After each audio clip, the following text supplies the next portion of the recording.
Hi everybody, it's Wellness Wednesday and my name is Colleen McElveen here with Tasteful Vegan, providing resources, tips, and tools in order to help you become successful on your healthy lifestyle journey. I want to welcome you if this is your first time watching this video and let you know that my purpose here is to bring my 25 plus years of plant-based experience to those who are struggling with heart disease, high blood pressure, diabetes, weight loss, or those who are new to plant-based living and just want to be able to experience some recipes and some tools and tricks that will help you to be successful as you aim to improve your health.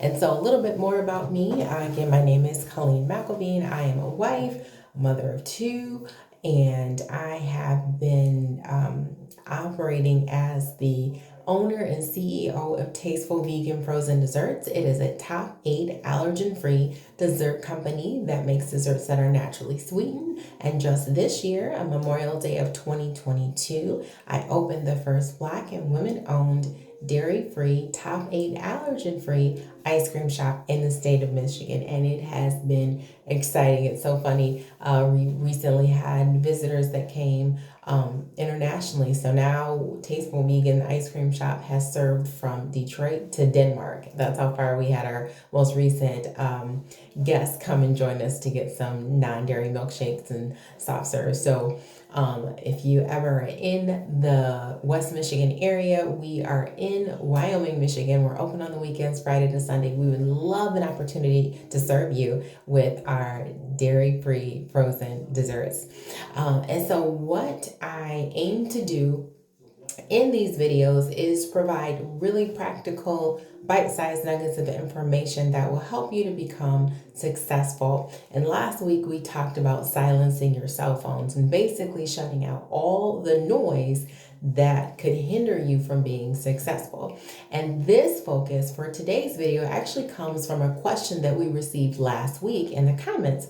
And the comment in the question dealt with how to prepare for eating healthy when you're traveling. And this particular question was pertaining to a specific diet, but really no matter what specific dietary goals you have, it is imperative to have a plan when you are traveling, when you're going to hotels, when you're vacationing, and when you're staying with family members or friends who aren't sharing the same lifestyle habits and food choices that you have.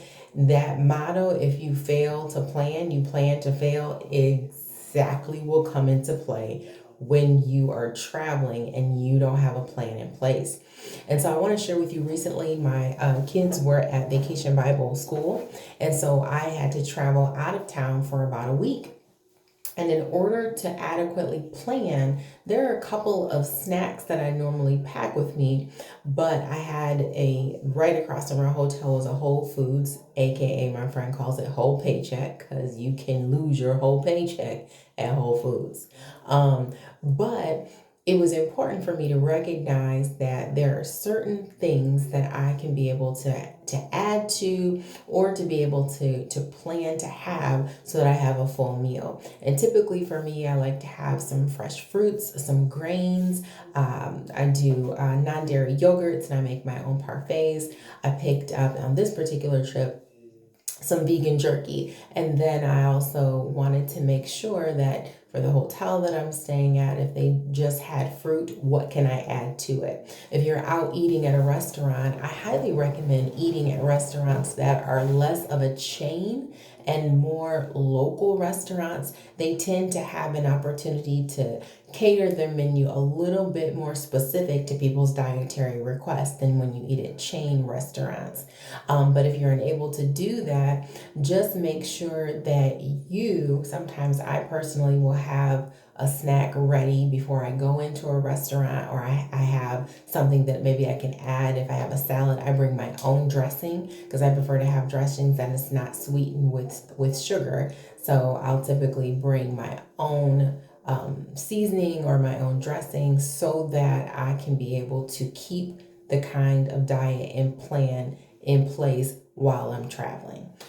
So that's just something to keep in mind, that when you travel, plan to pack snacks, plan to eat at restaurants, and you might have to have some special menu reservations, and just make sure that you communicate to your server what your dietary restrictions are before you even sit down at the table to make sure that they're able to serve you best. So that was an excellent question, and I thank you for giving that, because that fueled how today's content was going to go. And now, as always, I have for you a product that you can be able to utilize. And so today's product is called Tigernut flour. You see that? Okay, and now, contrary to what the name may suggest, Tigernut flour is not a nut. It is a root flour. And a couple of things that make this an amazing substitute for regular flour, especially for those who have sensitivities to gluten and those that are just trying to remove that the white and the bleached flour out of their diet. Tigernut is a superfood. It also is high in magnesium and potassium, and Tigernut is high in iron. So that's helping with your focusing and with being able to just have strength, to be able to build your strength. So I will make sure to put the link in the description for Tigernut flour and where you can purchase that. This is actually from a local person in West Michigan. And so it's a women-owned business. And so I highly support other women-owned and local businesses such as myself. But I recommend that this is something that you give it a try. I highly suggest using it in cookies, not so much cakes. But Tigernut flour is great also for making granola and things like that. So I just wanted to give you a little resource that will help you as you're traveling, as you're vacationing, as you're visiting with family. Labor Day is coming up this weekend. You might have to pack your own, marinated vegetables to put on the grill as you travel somewhere. But just make sure that you have a plan in place so that you can stay in the vein and in reaching your attainable goals for your health, because I believe that generational health is a legacy that should start with you. Thank you so much.